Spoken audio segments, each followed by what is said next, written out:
¿Cómo están? ¿Cómo les va? Mi nombre es Luis Ávila y, y voy a hablarles hoy día sobre la acción de incumplimiento para la asignación de recursos para la salud en un estado de excepción.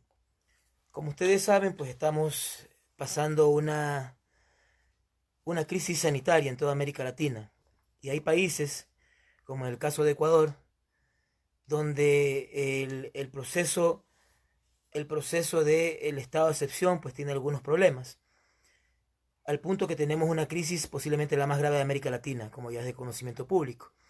Bueno, quiero principalmente comenzar esta ponencia saludándoles a todos ustedes, dándoles un fuerte abrazo y agradeciendo a los promotores de este espacio, particularmente a Damián Armijos y a las personas que integran Latin Juris. Veo ahí bastantes saludos, pues igual les doy un abrazo enorme a todos ustedes y espero pues bueno que sea una linda experiencia. Bueno, he dividido mi ponencia de tres maneras, de tres puntos quiero tratar hoy día. Lo primero es comentarles algo de la teoría que permite establecer una idea central en esto, que es que todo acto jurídico del poder público y de los particulares que tienen poder tiene control constitucional. Es una cosa que hay que entender y que es un rasgo esencial del Estado constitucional, que no se da normalmente en el Estado liberal clásico y que es un avance, digamos, de lo que se denomina Estado constitucional. Entonces, la primera cuestión que quiero tratar es decirles que todo acto en un Estado constitucional tiene control. La primera gran idea. Lo segundo es explicarles a ustedes cómo se hace el control constitucional de los estados de excepción, particularmente en Ecuador, ¿no? Sé que hay bastantes personas de varias partes de América Latina. Veo algunos mensajes de saludos de gente que me saluda desde Bolivia, desde Perú y de Colombia. Pero bueno, voy a hacer referencia un poco al modelo ecuatoriano, que es el que más conozco. Pero bueno, puede haber algunas similitudes y algunas variables respecto de este modelo en otros países de la región. Y la tercera idea que quiero comentar con ustedes es eh, si existe una acción de incumplimiento respecto de los dictámenes de la Corte cuando ese dictamen no se cumple, que es el caso particular que hemos planteado con unos compañeros de Acción Jurídica Popular en Ecuador y que ha causado algunos problemas para plantear dentro de la Corte Constitucional, como ha sido de conocimiento público. Pues bien, la primera idea. En un Estado liberal, si ustedes lo meditan de esta manera, existe este principio famoso de separación de funciones, la separación de poderes. Y esto tiene como misión fundamental evitar que el poder se concentre en una sola persona y de esa manera controlar el poder y garantizar un sistema democrático. Ese es uno de los grandes avances que se lograron en la Revolución Francesa y tiene como efecto o tiene como función controlar el poder. Es decir, que una sola persona no acumule todos los poderes en una sola mano, que era un poco el rasgo esencial de los regímenes absolutistas. Entonces, en el siglo XVIII, uno de los grandes principios planteados por Montesquieu justamente era el principio de división de poderes. De acuerdo a esta división de poderes, Montesquieu, en su famoso libro El espíritu de las leyes, plantea que la única manera racional de poder limitar el poder son las leyes. ¿Eso qué quiere decir? Que junto al principio de división de poderes, la ley era el instrumento que permitía dar forma a esa división de poderes. Es decir, establecía cuáles son las funciones del Poder Judicial, las funciones del Poder Ejecutivo y del Poder Legislativo. Entonces, no se podía pensar que otro mecanismo sirviera para delimitar este estricto principio de división de poderes. Por eso es que Montesquieu, en este contexto, plantea que los jueces tienen en esta división de poderes la única función de resolver conflictos interpartes. Es decir, como lo decía Montesquieu de manera bastante lacónica, el juez es la boca que dice la ley. Es decir, no crea derecho, no tiene ninguna función política, sino que su función es eminentemente jurídica para poder resolver conflictos interpartes, ya sean civiles, penales, administrativos, desde cualquier índole. Entonces, en el Estado liberal, no todos los actos tienen control.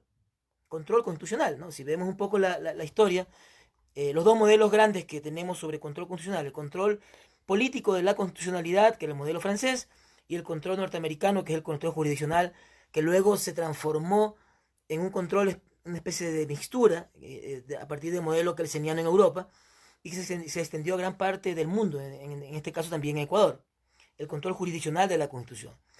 Entonces, en este modelo clásico, no todos los actos tienen control. Si vemos el modelo control político, el control constitucional se lo da en la Asamblea a través de las propias leyes. Y si vemos el modelo norteamericano, en el Estado liberal clásico, el control jurisdiccional, si existe, se hace únicamente sobre algunos actos específicos del poder político, ¿ya? Y así se estableció el modelo de Kelsen en 1919 en Viena, y que luego se extendió al caso de España en la Constitución del 78, y ustedes van a ver allí que solamente algunos actos, particularmente del control público, del poder público, tienen control, básicamente las leyes, la normativa de los gobiernos autónomos en España y algunos otros mecanismos normativos a nivel general. Sin embargo, el modelo que tiene la Constitución de Ecuador y que también es replicado en la de Colombia y de alguna manera también en Perú y en otras partes de América Latina, es el modelo del Estado constitucional. En el caso de Ecuador, el Estado constitucional de 2008, de la Constitución de 2008, plantea en cambio que todos los actos tienen control constitucional. Aquí hay un salto cualitativo, es decir, en un Estado liberal solamente algunos actos del poder político tienen control, en cambio en un Estado constitucional todos los actos tienen control, todos los actos del poder tienen control. Aquí yo quisiera plantear una cuestión que decía Benjamin Constant, posiblemente uno de los primeros fundadores de la doctrina del derecho constitucional moderno, francés. Él tenía una teoría que era la teoría del poder neutro. Es decir, cuando se trata de actos políticos, decía él, esos actos políticos no pueden ser controlados jurídicamente, ¿ya? Solo pueden ser controlados los actos jurídicos, ¿ya? Por eso, bajo esta idea, el Tribunal Constitucional de Ecuador dejó fuera de control algunos actos, ¿sí? Particularmente cuando se planteó, por ejemplo, la inconstitucionalidad del convenio para la base de Manta, la base militar de los Estados Unidos. Cuando se planteó la acción de inconstitucionalidad por la carta de intención con el Fondo Monetario Internacional en los años 90, el Tribunal Constitucional estableció que esos actos son políticos y por tal razón no pueden ser controlados por el Estado, ¿sí? Esta teoría también tuvo mucho impacto en los postulados de Carl Schmitt en su famoso libro La defensa de la Constitución. Aquí decía él, tomando la misma idea de Benjamin Constant, que cuando se realiza el control o la defensa de la Constitución, quien debe hacerlo no es el poder jurisdiccional, sino el poder político. Es decir, la propia dinámica del poder político debe entrar a controlar los actos que él consideraba son de naturaleza política. Y decía él que justamente había un poder neutro, es decir, un poder desinteresado de quien era electo por el pueblo, ¿sí?, a través de los votos, y por tal razón era el único que legítimamente podía controlar los actos políticos y no solamente los jurisdiccionales. ¿Por qué quiero explicar esto? Porque una de las cosas que se ha dicho en los últimos tiempos y uno de los grandes cuestionamientos que se ha realizado en estos últimos días respecto de la demanda de incumplimiento del dictamen de la Corte en el estado de excepción, ¿sí?, porque en el estado de excepción ha habido bastantes denuncias respecto de personas que dicen que no ha habido dotación suficiente de dinero para atender a la salud en este estado de excepción. Y el dictamen constitucional de la Corte de hace 2 semanas, que aprobó mediante su dictamen el estado de excepción por el tema del coronavirus en Ecuador, establecía que se tenía que dotar de recursos necesarios para la atención de salud de la población. Sin embargo, eso no se ha hecho y ha habido bastantes denuncias. Respecto de eso, planteamos una acción de incumplimiento, ¿sí? Y esta acción de incumplimiento, de acuerdo a algunos juristas, dicen ellos, no se puede plantear porque la Corte no es competente. Pero yo quiero aquí enlazar con esto que estaba comentando desde el punto de vista teórico, porque lo que están pensando ellos, desde la manera más clásica de ver el derecho constitucional, no digo que estén equivocados, solamente es una cuestión de perspectiva teórica, lo que están pensando ellos es en el Estado liberal, en el Estado de derecho clásico. En ese Estado de derecho clásico, recordemos esto que les digo, no todos los actos tienen control constitucional.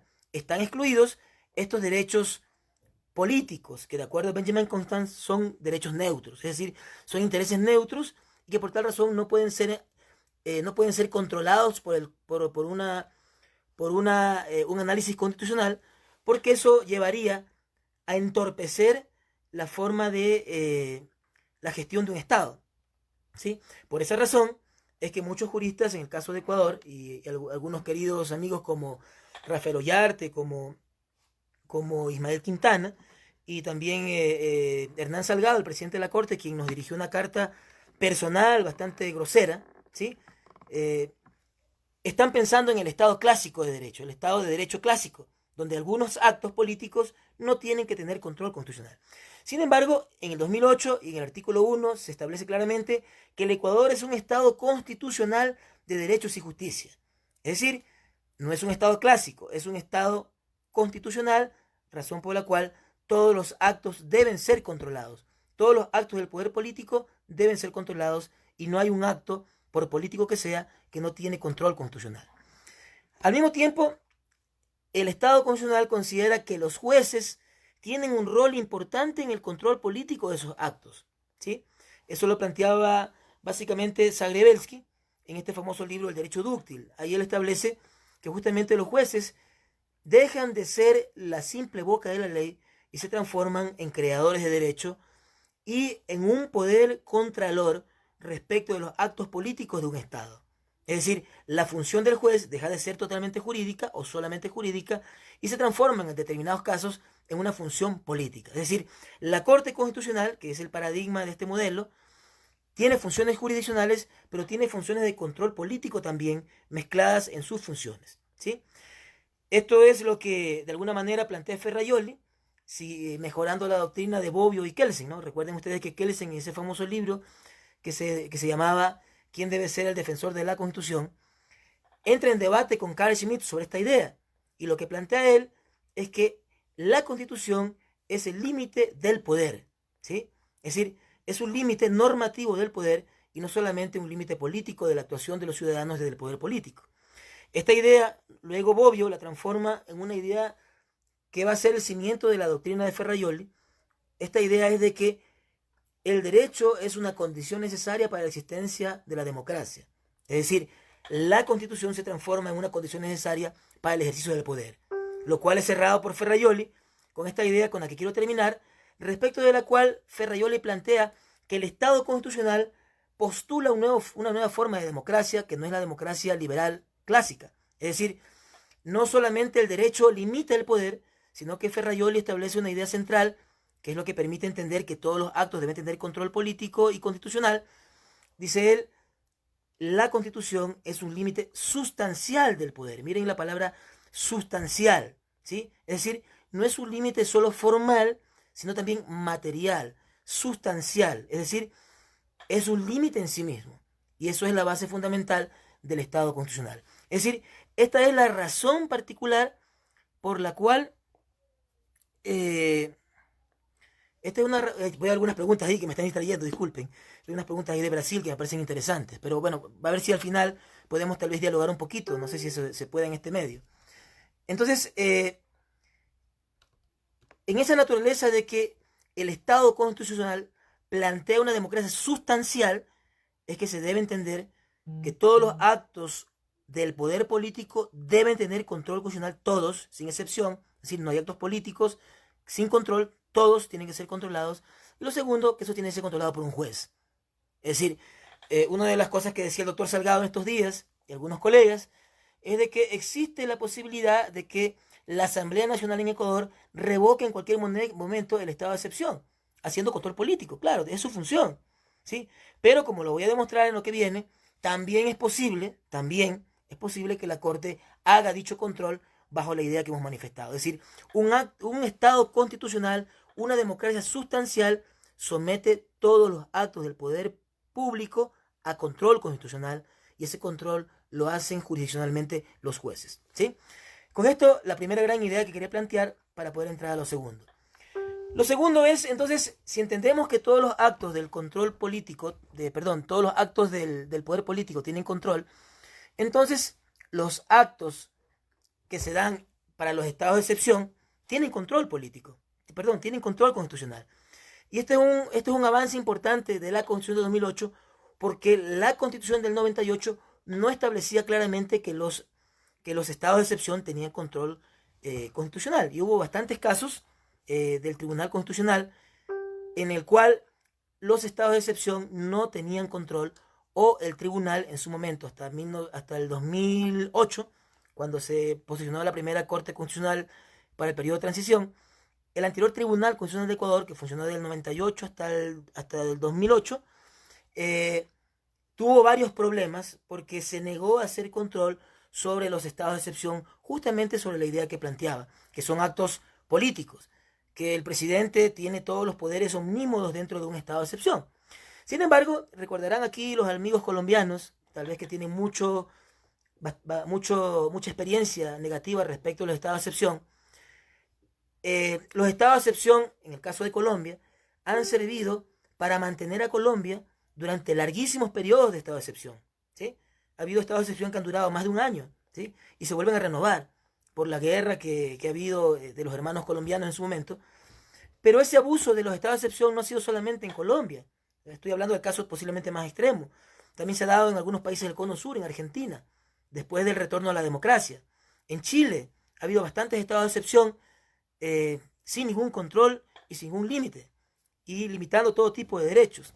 En el caso de Ecuador, los estados de excepción hubo bastantes abusos respecto de los derechos en los años 90, cuando había protestas sociales en las calles por los acuerdos con el Fondo Monetario Internacional y por la aplicación de políticas de ajuste estructural, ¿sí? Entonces hubo bastante criminalización de la protesta social, y varios estados de excepción fueron motivos de abuso del poder en los gobiernos de León Febres Cordero, de Rodrigo Borja, ¿sí? De Sisto Durán Ballén. Y entonces esos estados de excepción no tenían control alguno, ¿sí? Ojo, no estoy hablando de estados de excepción solamente por temas de calamidad pública o un estado de grave conmoción interna, no del abuso que también ocurre en muchos de nuestros países del estado de excepción por temas económicos, que es otro tema, ¿no? Me parece que eso debemos eliminar de la legislación de nuestros países, porque es el foco principal de los actos de corrupción de nuestros estados. Todos los temas que tienen que ver en el caso de Odebrecht han sido, por ejemplo, dados en estados de excepción, ¿no? Estado de excepción por temas económicos. Entonces el Poder Judicial se puso en estado de excepción. Varias instituciones, el sistema de salud pública, el sistema de educación pública, se pusieron en estado de excepción para pasar por encima de los controles legales de la contratación pública. Y eso generó corrupción. Pero bueno, eso es otro tema. Ahora estoy hablando de los estados de excepción en caso de calamidad pública, conflictos internos graves, por ejemplo, un conflicto interno un grave desastre natural, o lo que estamos viviendo ahora con el coronavirus. Bien, entonces, si entendemos que todos los actos del poder público tienen control, entonces en la Constitución de 2008, siguiendo el modelo peruano en esto, ¿sí? Y la jurisprudencia de la Corte de Colombia, trayendo los estándares de ambos países, creó en Ecuador el control, el control constitucional de los estados de excepción en Ecuador, y eligió lo que se denomina el control automático de la constitucionalidad para los estados de excepción. ¿En qué consiste? Entre los artículos 119 y 124 de la Ley Orgánica de Garantías Jurisdiccionales y Control Constitucional de Ecuador, se estableció el control constitucional de los estados de excepción, porque es automático.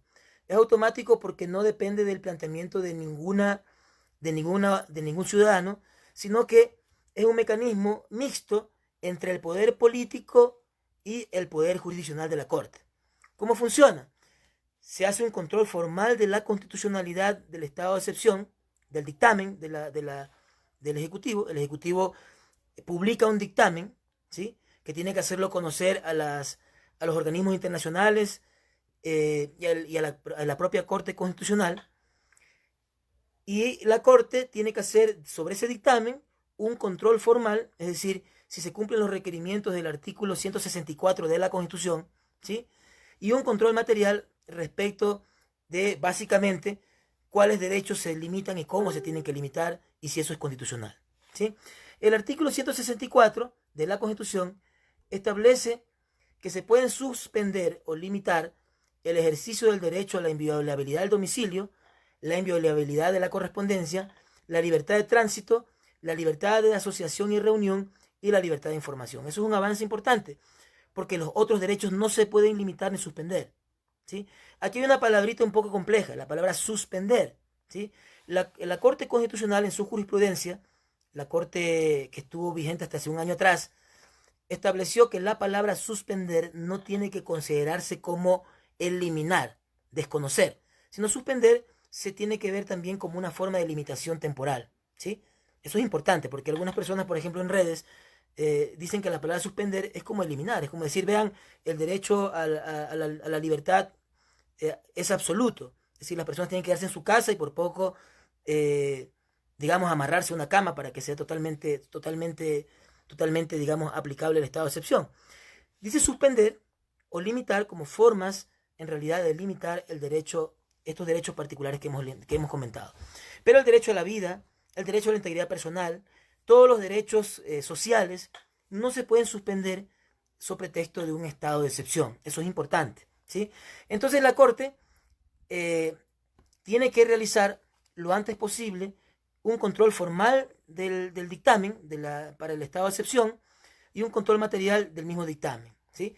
Si en un tiempo perentorio el Ejecutivo no hiciera o no comunicara el dictamen a la Corte, como es su obligación de acuerdo a estos artículos que he mencionado, entonces la Corte puede conocer de oficio, el dictamen y hacer el control constitucional, es decir, aprobar de alguna manera el dictamen emitido por el Ejecutivo. Por eso se llama control automático, es decir, no participan allí los ciudadanos, en principio, ¿sí? Entonces, una de las cosas que luego más importantes del estado de excepción es que una vez que la Corte hace el control formal y material de la constitucionalidad del dictamen, establece las medidas que considere pertinentes para que se aplique ese dictamen de manera constitucional, que fue lo que ocurrió en el caso de Ecuador. Hace 2 semanas, la Corte Constitucional emitió un dictamen de constitucionalidad donde dice que el decreto del Ejecutivo está de acuerdo al marco formal y material de la Constitución, pero al mismo tiempo establece algunos requisitos o condiciones que se tienen que aplicar en el estado de excepción. Uno de ellos es justamente el que ha sido más polémico y por el cual planteamos nosotros una acción de incumplimiento, ¿sí? Dice allí que se tiene que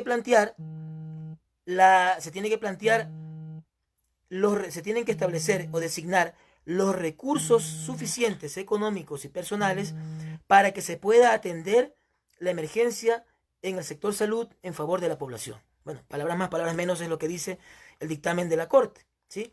Entonces, aquí lo que se está haciendo es aplicando el numeral 1 del artículo 165 de la Ley Orgánica de Garantías Jurisdiccionales y Control Constitucional, que establece justamente que una de las cosas que se puede hacer en un estado de excepción, entre las medidas adecuadas, es de que se puedan utilizar fondos públicos destinados a otros fines, ¿sí? Dice, excepto en salud y en educación. Es decir, ahí hay una reafirmación de la Corte respecto de que no se puede suspender el estado de salud y que por tal razón se tienen que asignar los recursos necesarios para que funcione el sistema de salud y la atención para las personas afectadas por el coronavirus, ¿sí? Entonces, al final de este segundo punto que quería tratar con ustedes, el control constitucional de los estados de excepción es un control automático, ¿sí?, que permite a la Corte verificar la constitucionalidad del decreto de excepción a través de un dictamen que establece si es constitucional el decreto que genera el estado de excepción y que puede establecer, como en efecto lo hizo hace 2 semanas en el caso de Ecuador, algunos requerimientos para que se cumplan dentro del estado de excepción. Uno de ellos, la dotación de los recursos económicos necesarios para la atención de salud, ¿sí? Entonces, la segunda cuestión, pues entonces, es de que el estado de excepción tiene control constitucional y que por tal razón, en el dictamen, la Corte puede establecer condiciones que deben cumplirse obligatoriamente en el estado de excepción. Bueno, por esa razón fue que a partir de varias denuncias que se daban en los medios públicos ¿sí? De médicos, enfermeros, miembros de la fuerza pública, funcionarios públicos, que decían que el Estado no les estaba dando la dotación adecuada de medicación, de protección personal. Había personas, médicos que decían que no les daban ni siquiera mascarillas, ¿sí? O que no recibían trajes especiales para protegerse. Y eso ha propiciado, por ejemplo, que en el caso de Guayaquil haya 23 médicos que supuestamente han muerto a causa del contagio de coronavirus en la atención que dan a los ciudadanos. Por supuesto, una parte es proteger a las personas que están atendiendo y prestando el servicio médico, pero eso también va a incidir, por supuesto, en la prestación del servicio médico a toda la población. Hay una afectación increíble en ese sentido. Es decir, se trata de proteger a las personas que están prestando ese servicio, pero al mismo tiempo proteger a los ciudadanos. Eso es más o menos parecido como cuando uno viaja en un avión y una de las normas de seguridad que dice la azafata es, primero, si hay una despresurización, póngase usted primero la máscara para que luego pueda ayudar a los otros, ¿sí? Es decir, aquí lo que se pretende es que se dé recursos, entre otras cosas, para proteger al personal, para que pueda atender a la población de manera adecuada y efectiva, ¿sí? Como había estas denuncias con varias personas y varios colectivos, Acción Jurídica Popular, CIDES, el Foro Económico Alternativo y Heterodoxo de Ecuador, presentamos una acción de incumplimiento. Ya habíamos hablado de que hay un control automático constitucional de los estados de excepción, ¿sí? Que es automático, en el que el ciudadano no participa. Y es un poco el argumento que tiene el doctor Salgado, Ollarte y varios compañeros. Dicen ellos, el control solo es automático y en definitiva, de acuerdo al artículo 165 de la propia ley, también la Asamblea en cualquier momento sería el organismo que puede revocar el estado de excepción, ¿sí? Entonces dicen, hay control político, no hay control jurisdiccional, es lo que están planteando. Pero una vez más discuto, me parece a mí que ellos están pensando en el Estado liberal clásico, no en el Estado constitucional, y lo ha dicho el juez Ramiro Ávila, el juez Agustín Grijalva, la jueza Daniela Salazar, en varios escritos y en varias ocasiones y eventos, ellos han dicho enfáticamente, ningún acto está fuera del control constitucional. Bien, entonces la tercera parte que les quiero explicar, entonces, hay otra vía aparte del control automático de constitucionalidad, que es lo que alega el doctor Salgado y algunos colegas. Por supuesto que sí, y es lo que les quiero explicar. Si nosotros leemos desde el artículo 162 al 165 de la Ley Orgánica de Garantías Jurisdiccionales, se garantiza allí la acción de incumplimiento. Ahí se desarrolla el objeto de la acción y el procedimiento de la acción de incumplimiento, ¿sí? Y la acción de incumplimiento es cuando no se ha cumplido o ejecutado en un proceso constitucional, ¿sí? Una sentencia en ese proceso, no ha habido una correcta ejecución o no ha habido una ejecución total de lo mandado en esa sentencia, ¿sí? Entonces, el artículo 162 de la ley establece que cuando eso ocurra, se puede plantear una demanda de incumplimiento, ya sea por la inejecución o por la defectuosa inejecución.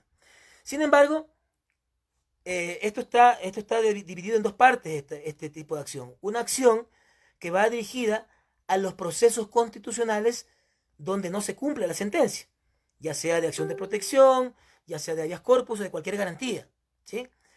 Pero si ustedes leen el último inciso del artículo 163, dice claramente esto que voy a leer. Dice allí, en los casos de incumplimiento de sentencias, y ojo la última palabra, y dictámenes, esta parte la quiero subrayar y ponerle comillas, emitidos por la Corte Constitucional, se podrá presentar la acción de incumplimiento prevista en este título directamente ante la misma Corte, ¿sí? ¿Qué es lo que se está garantizando en este artículo?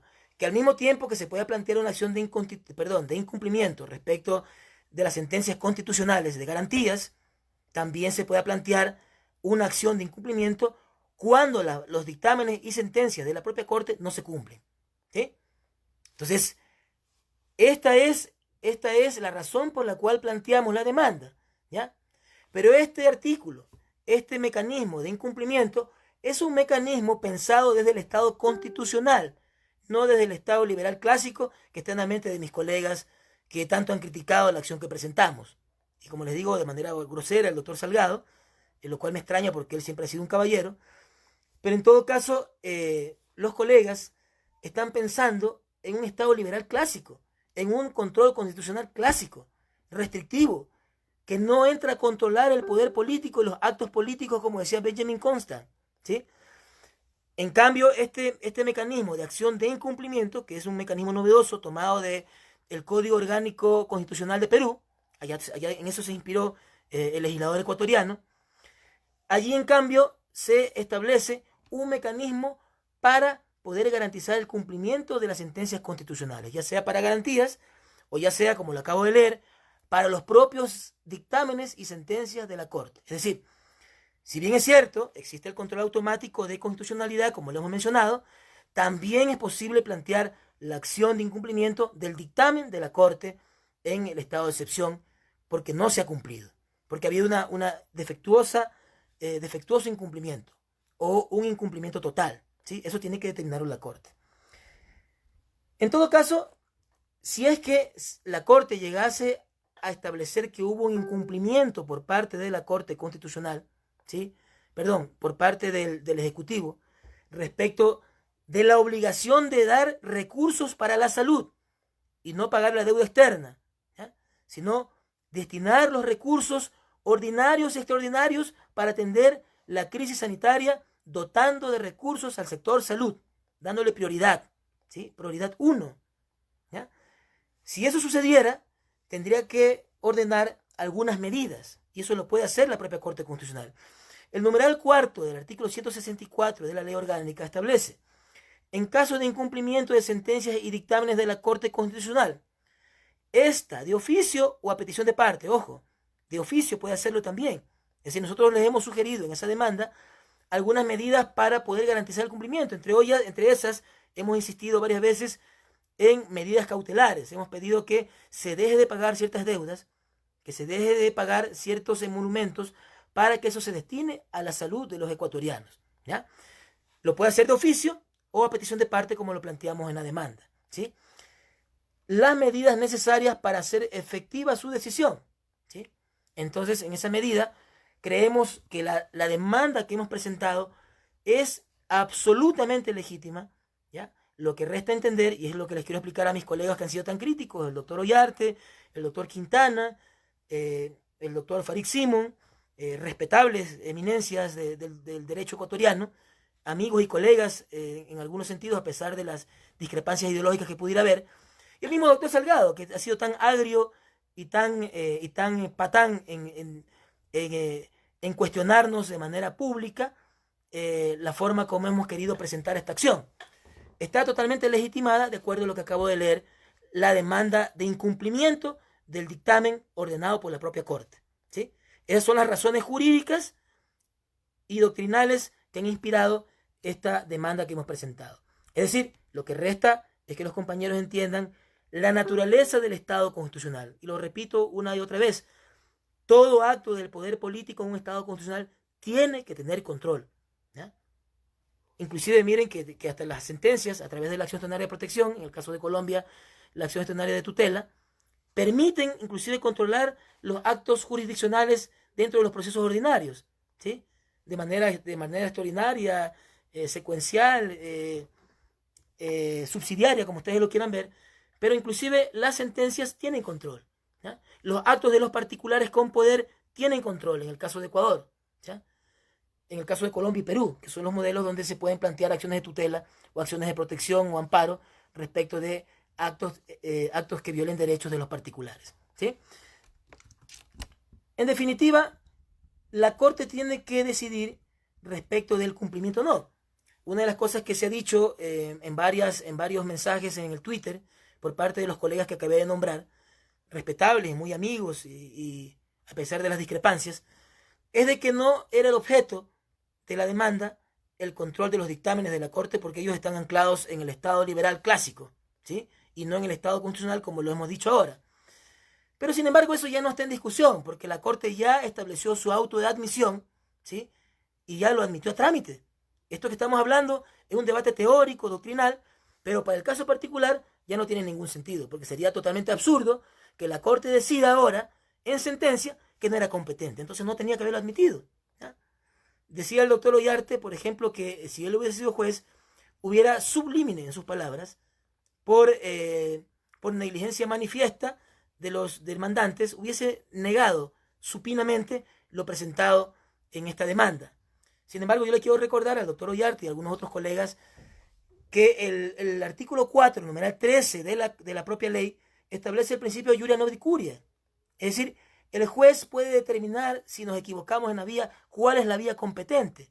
No lo hizo y lo admitió a trámite, en este caso la jueza ponente, la doctora Daniela Salazar. Entonces, al momento que se admitió, ya no se podría en sentencia, ¿ya? Porque si no sería un acto hasta de más inmoral decir en sentencia que no eran competentes cuando ya lo declaró en su primer auto. Bueno, es decir, tenemos que esperar que diga si hubo o no incumplimiento. Y si hubo incumplimiento, determinar las medidas necesarias para poder garantizar ese cumplimiento. Y que no le tiemble la mano de hacerlo frente al poder ejecutivo, y que no le tiemble la mano a pesar de que ellos lo eligieron a dedo, ¿sí? Pero en todo caso, he querido decir en esta tercera parte, y ya casi para terminar, porque creo que me he ido un poquito del tiempo, que esta es la razón técnica, jurídica, por la cual se ha presentado esta demanda de incumplimiento del dictamen de la propia Corte, ¿sí? La propia Corte establece una obligación que el Estado ecuatoriano, a través del Poder Ejecutivo, no está cumpliendo de manera cabal, ¿sí? Y prefiere pagar la deuda para beneficiar a los tenedores de bonos 2020 y no destinar esos recursos para la salud. Cuando hoy día estamos viendo que en Guayaquil la gente está dejando a los muertos en la calle y estamos viviendo una crisis humanitaria gravísima y con impredecibles consecuencias todavía. Bueno, para terminar, quiero plantearles lo siguiente. ¿Qué esperamos entonces nosotros de la Corte? ¿Qué esperamos en este caso en la demanda de incumplimiento, que estamos demostrando que sí existe el objeto, ¿sí? Es que es totalmente legítimo y legal para haber presentado esta demanda, y así lo reconoció ya la Corte en su auto de admisión, ¿sí? ¿Qué esperamos de esta Corte, particularmente de la que todavía tenemos algunas esperanzas? Primero, esperamos que se dicten las medidas para que se le ordene al Estado cumplir con la obligación de dotar recursos de salud, en este caso extraordinarios, ¿no? No se olviden que en un Estado constitucional tenemos un Estado máximo y tenemos obligaciones positivas de cumplir derechos. Es decir, el Estado no solamente cumple derechos cuando se abstiene, sino que también cumple los derechos cuando actúa respecto de eso, particularmente los derechos sociales. Entonces hay una obligación jurídica.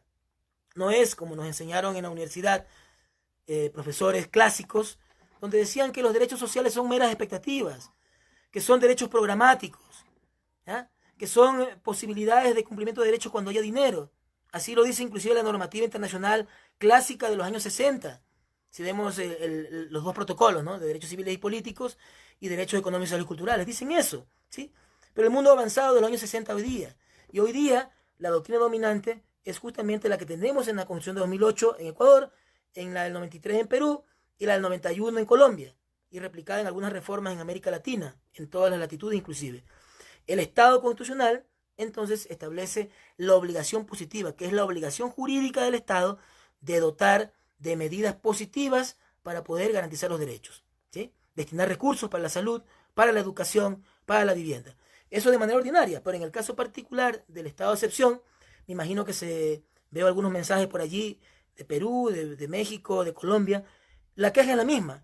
Los gobiernos no están destinando el dinero extraordinario para atender la crisis, ¿sí? O sea, ¿creen que es más importante hacer campaña para los políticos que vienen? ¿O es más importante gastar en publicidad o contratar con sobreprecio la obra pública?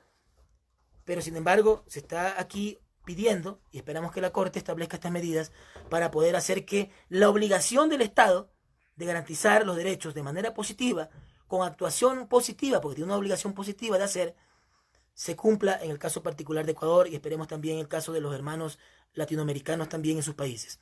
Entendemos que en el caso de Colombia ha habido ya presentado una acción de protección, perdón, una acción de tutela, en el caso de ellos, acción de protección para nosotros. En el caso de Ecuador no podemos hacerlo, porque el Consejo de la Judicatura, a pesar de algunas sugerencias que se hizo públicamente en los medios, ¿sí?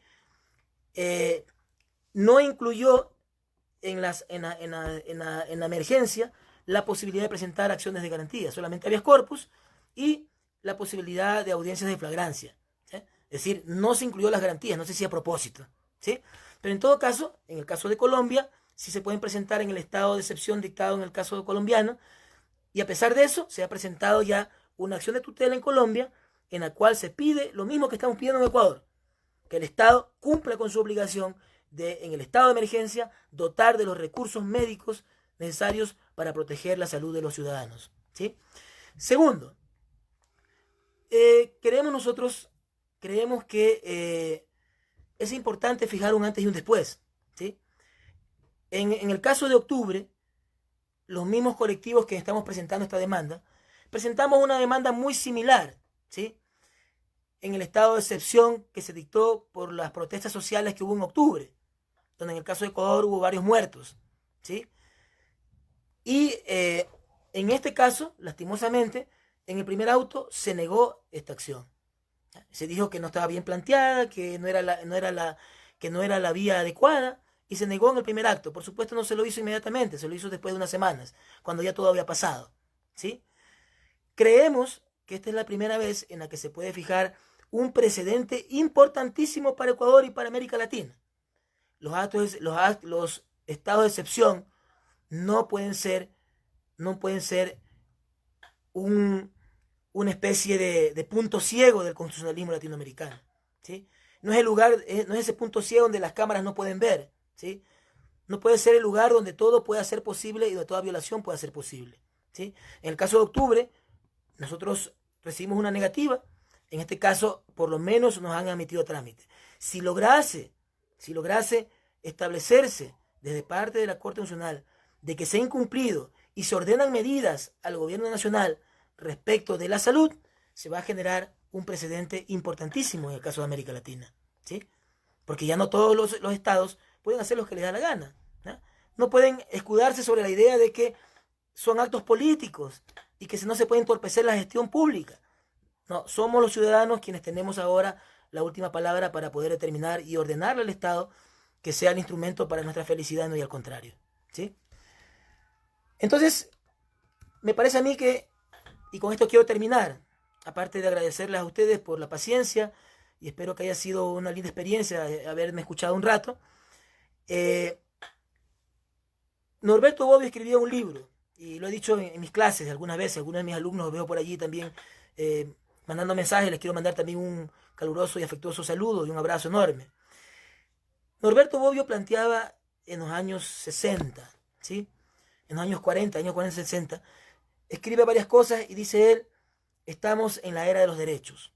Cuando se hizo la Declaración Universal de los Derechos Humanos del 48, dijo él, estamos en la era de los derechos. Dijo él, hay un giro copernicano, dice, de la política del mundo, ¿sí? ¿Se acuerdan ustedes quién es Copérnico? Esta persona que dijo de manera irreverente que no era la Tierra el centro del universo y que todo giraba alrededor de la Tierra. No, o sea, la Tierra era solamente un planeta chiquito dentro de un sistema solar entre millones de sistemas solares, entre millones de galaxias, ¿sí? La Tierra es apenas un corpúsculo, un grano de arena en la playa del universo, ¿sí? Entonces, cuando dijo eso Copérnico, eso le costó a él la vida, ¿ya? Él tuvo que negarse de sus teorías para evitar ser quemado y le dieron la oportunidad de beber cicuta para morir y tuvo que negar todas sus teorías, ¿sí? Pero Copérnico fue tan importante porque cambió la historia de la humanidad, la forma como los vemos los ciudadanos, ¿sí? Por eso es que Norberto Bobbio decía, en los años 40 decía él, estamos ante la era de los derechos, ¿sí? Hay un giro copernicano, decía él. Ya no es el Estado quien tiene que, no es que los ciudadanos tienen que estar supeditados al Estado, sino que el Estado es solo un instrumento para los ciudadanos. Ese es el gran giro copernicano que decía Norberto Bobbio, ¿sí?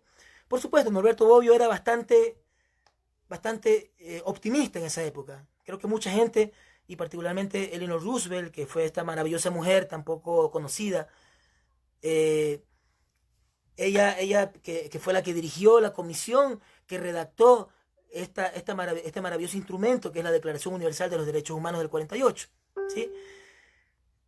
Cuando esto lo dijo Bobbio, por supuesto de manera optimista, todo el mundo era optimista después de la Segunda Guerra Mundial, ¿sí? Pero Norberto Bobbio, esta gente no ve lo que pasa en el mundo.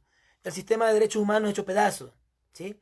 Los Estados Unidos han invadido 2 países a pesar que el propio mecanismo, que de por sí no es democrático, que es el poder de veto del Consejo de Seguridad Permanente, donde están las potencias oh sorpresa, las potencias que tienen poder militar y económico, ¿sí?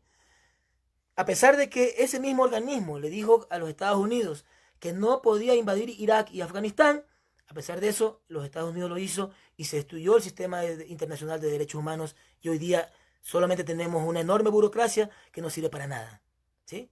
No sirve absolutamente para nada. Necesitamos modificar ese mecanismo y hacerlo más democrático, como ya lo han planteado algunas personas en algunos foros, en algunas intervenciones presidenciales que se hacen anualmente en Washington, ¿sí? Tampoco ha visto lo que estamos viviendo en América Latina, ¿ya? En América Latina, a pesar de que tenemos sistema interamericano, sistema universal de protección de derechos humanos, sistemas de protección nacionales de los derechos humanos, tenemos que estar discutiendo todavía si es que los estados de excepción ameritan o no tener control constitucional, ¿sí? Yo quisiera plantearles, y con eso quiero despedirme, queridos amigos y queridas amigas, quiero plantear a la Corte Constitucional, más allá de las discrepancias, quiero plantear al foro académico de América Latina la necesidad de entrar a discutir si es que necesitamos garantizar democracias sustanciales. Los estados de excepción deben tener control constitucional siempre. Si no, seremos los ciudadanos siempre los que tenemos las de perder en esta relación entre el ciudadano y el poder. Compañeros y compañeras, ha sido para mí un gusto enorme. Me gustaría responder un montón de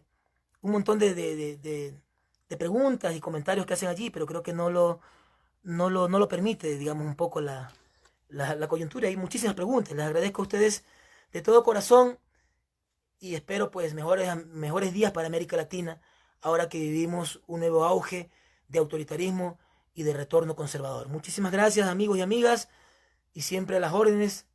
Por favor, sigamos siempre adelante. Reciban de mi parte un caluroso abrazo, siempre revolucionario. Muchas gracias.